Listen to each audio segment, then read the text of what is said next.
Nova Friburgo é um município da região serrana do Rio de Janeiro, localizado na região turística denominada Serra Verde Imperial. Famoso por seus atrativos turísticos, como cachoeira, Mata Atlântica, clima de serra e festivais de inverno, o município revela também uma preciosidade para o turismo gastronômico, o aipim. Tendo sua agricultura composta primordialmente por pequenas lavouras familiares, Nova Friburgo contava em 2020 com 47 produtores locais de aipim. Aproveitando essa produção local, famílias do distrito de São Pedro da Serra desenvolveram uma iguaria que ganhou forma e virou praticamente uma obrigação turística para quem visita a região: a pizza de massa de aipim. Neste capítulo, iremos conhecer os processos envolvidos na produção dessa iguaria. Um marcador identitário, né, que eles estão ali fortalecendo, construindo, é a pizza de massa de aipim. É bastante interessante olhar como eles foram ressignificando esse alimento, o aipim. Temos ali uma produção artesanal dessa massa, todos os empreendimentos, todas as pizzarias, todos esses cozinheiros que estão ali preparando esse prato, que é a pizza de massa de aipim, tem o seu saber próprio, né? Está muito claro para a gente, né? Eles mostram com muito afeto, com muito carinho, que são receitas de família, né? E a gente, ao longo dessa observação, a gente vai percebendo como o aipim foi sendo ressignificado e que demonstra para a gente o valor atribuído a esse elemento.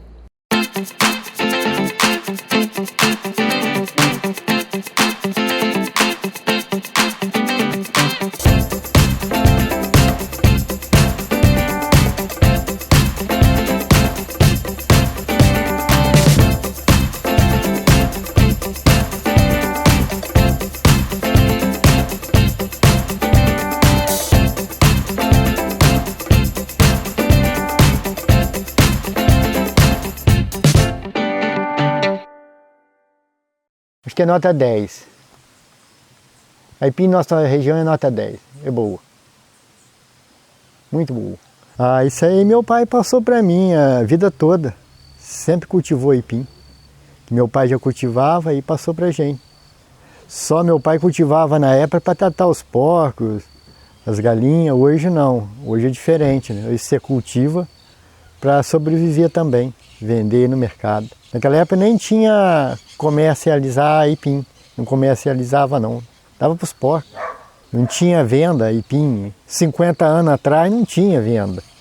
Meu avô fazia plantação, né? Antigamente, aqui na roça era assim, você plantava, aí meu avô tinha muito milho, muito para fazer o fubá, o milho, né? Fazia o fubá, aí a mandioca, aí cuidava de boi, de porco, galinha, essas coisas todas, e acabava que ele vinha para Nova Friburgo, trazia os materiais na tropa, né, e trocava a mercadoria. Na região serrana do Rio de Janeiro acontecerá um fenômeno que vai mudar um pouco esse cenário gastronômico, de algum modo, no Rio de Janeiro. Por quê? Enquanto está acontecendo uma hecatombe nas regiões altas da Europa, sobretudo na Suíça, durante o ano de 1815, que foi o ano sem verão, foi uma catástrofe ecológica que aconteceu, você tem uma quantidade de suíços morrendo de fome por conta da ausência de sol, para poder, né, ter agricultura. E aí, num acordo entre a corte, né, de Dom João VI com a Confederação Helvética, com a Suíça, né, faz com que venham famílias suíças que vão ocupar, né, terrenos no que hoje é o município de Nova Friburgo, que até então pertencia a Cantagalo, né? E aí a forma de ocupação que aconteceu ali naquele território é de minifúndio. Então isso é a inauguração, né? É a inauguração nesse sentido do Estado inferindo na concessão de terras, que até então eram seis-marias, lotes imensos, fazendas gigantescas, mas que a partir de 1818, 1819, você tem o Estado, né, inferindo na vinda de suíços brancos, né, obviamente, né, enfim, aquele processo de racialização orquestrado do embranquecimento já começa ali, né, em algum modo. Para quê? Para que essas famílias que viriam da Suíça iriam praticar aquela agricultura que praticavam lá. E eu vou fazer uma digressão, boa parte desses suíços que vêm para cá nem eram agricultores. Muitos deles eram sapateiros, alfaiates, mas vêm, né, fugindo da fome. E aí, qual era a ideia? Era que o excedente produzido entre essas unidades abastecesse a corte no Rio de Janeiro, né? Então, em algum modo, são nessas unidades que você vai ter uma maior projeção de variedades de vegetais que vão compor, né, as hortas, né? Então se plantava batata, se plantava diversos outros vegetais, verduras, né? E por aí vai. O aipim você planta ele em agosto, setembro, outubro, até dezembro você pode plantar o aipim. Dependendo da região, se a terra for muito cansada, não poder queimar nem nada, a praga vem muito, que é o mato. Aí você tem que limpá-la as 2 vezes até chegar naquele ponto que você viu lá, de enxada. Aí agora eu vou lá, vou cortar ela, dali a pouco tem que limpar de volta. Depois é só colheita. Para colher na nossa região é 1 ano e meio. Menina, eu vinha lá de cima, do alto, com um burro lotado de banana, com uma cesta dessa nas costas, lotada nas minhas costas, e com um carrinho de mão na frente. Aí depois, uns anos passou, eu comprei uma tobata com um carretinho, aí foi mil maravilha. Que eu já tinha tobata antigamente, mas era com a carreta simples. Botava esteira, quem trabalhava com couve-flor, brócolis, pimentão, tomate lá em cima, botava esteira aqui em cima, quem criava porco. E a mulher e meu filho era pequeno, empurrar aquele negócio para ajudar a subir. As lavouras familiares da região enfrentaram por muito tempo desafios para a comercialização de seus produtos. Os altos preços para o transporte até o mercado da capital muitas vezes consumiam todo o lucro do trabalho, o que fez com que muitas famílias começassem a desanimar da produção agrícola. As famílias que permaneceram tiveram que adaptar seus modos de trabalho, passando a vender em feiras direto aos consumidores locais, manufaturando para aumentar o valor de sua mercadoria ou até criando receitas e restaurantes para comercializar seus próprios produtos. Esse foi o caso da famosa pizza de massa de aipim. Antigamente eu levava para o CA, levava frete, quem não tinha carro e pagava o frete em outro caminhoneiro. Aí já tinha uma perda, né? Outra perda nisso. Quantas vezes você chegava lá, carga baratinho, você tinha um caixote para pagar, tinha um frete no dono do caminhão, chegava aí quase com as mãos abanando, caiu muita produção. Tinha atravessador aí que saía 5 caminhões de inhame com 200 sacas por semana. Hoje não sai nenhum. Para atravessador, tem gente que colhe inhame aí, mas já leva direto para o mercado, que é um agricultor, como se diz, controlado, agricultor já situado, né? Ele mesmo colhe a mercadoria dele, ele mesmo já leva, é aquele agricultor que já está estabilizado, não vende direto. Agora atravessador aí, você pode dizer que praticamente já acabou, não tem carga mais para ele não. Então, meu pai e mais 14 irmãos, e aí a gente morava numa localidade que chama Toca da Onça. Como a família antigamente era muito grande, tinha que produzir as coisas e, né, tem que estar sempre produz para comer, para consumo.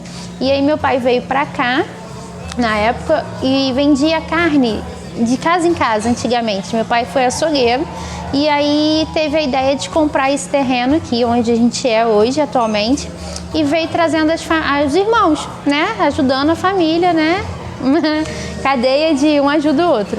E aí fez o espaço e chamou o meu tio para vir estar trabalhando com ele. Meu pai já tinha um restaurante aqui que se chamava Toca da Onça. E aí trouxe meu tio e meu tio inventou essa massa, porque a gente produzia, colhia o aipim, né?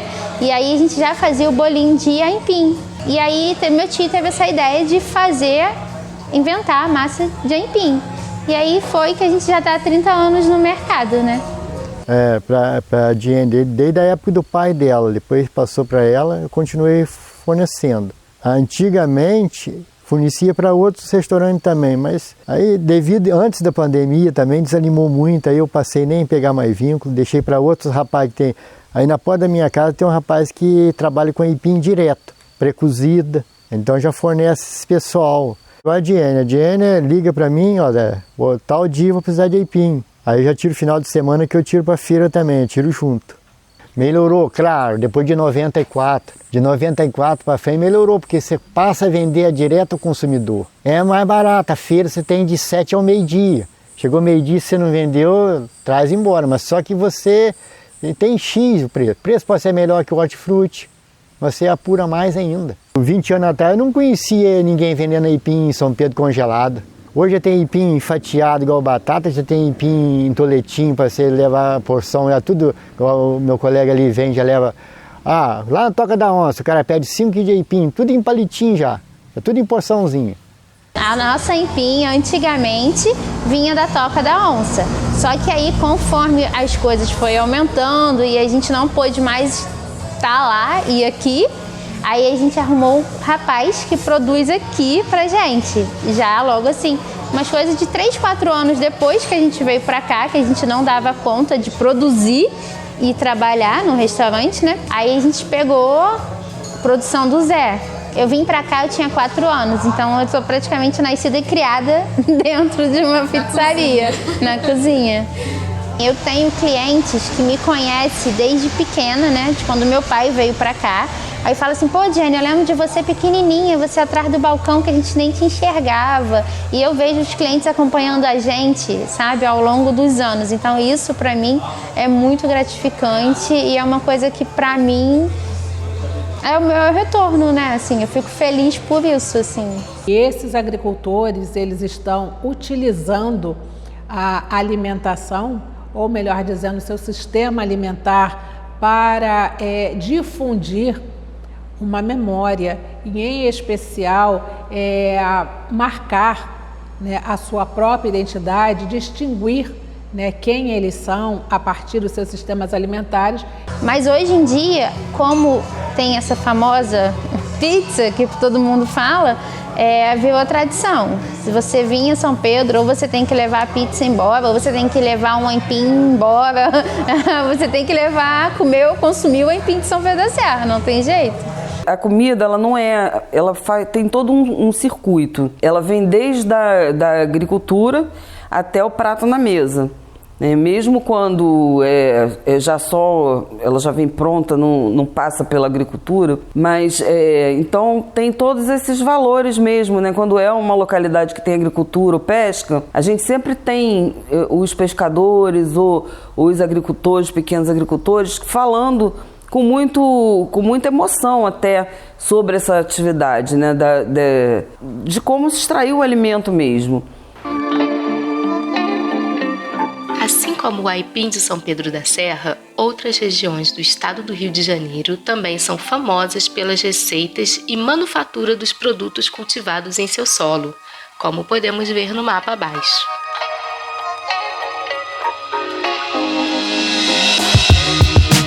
O aipim de São Pedro da Serra é um exemplo de tradição e persistência aliadas à criatividade para superar problemas e aproveitar oportunidades trazidas pelo turismo. Os moradores da cidade falam com orgulho e emoção sobre como esse alimento está presente em sua trajetória. O aipim, de uns anos para cá, ficou uma ótima lavoura. Você consegue vender ele. Uns anos atrás você não vendia aipim. O aipim ficava lá encalhado. Hoje não, você vende. Aipim, nunca vi, aipim pré-cozido, aipim cru, massa de aipim, não sei mais do que de aipim, farinha, só não tem fazedor de farinha na nossa região. Eu costumo falar que eu não vivo pra mim, eu vivo pra pizzaria, né? Porque eu faço a massa, se eu precisar eu faço a pizza, lógico que eu tenho meus ajudantes que estão sempre comigo, Assim, eu sozinha não consigo fazer nada, né? Porque eu também não sou 1001, mas meu pessoal contribui comigo, né? Tá sempre me ajudando. E aí eu vivo pra pizzaria. Fico muito feliz porque vem vários clientes de vários lugares. Não, eu tenho que vir aqui porque teve várias indicações que a gente tem que comer a pizza de aipim da Girassol e é uma tradição. Eu acho até engraçado, muita gente fala que ninguém vence na roça. A gente venceu.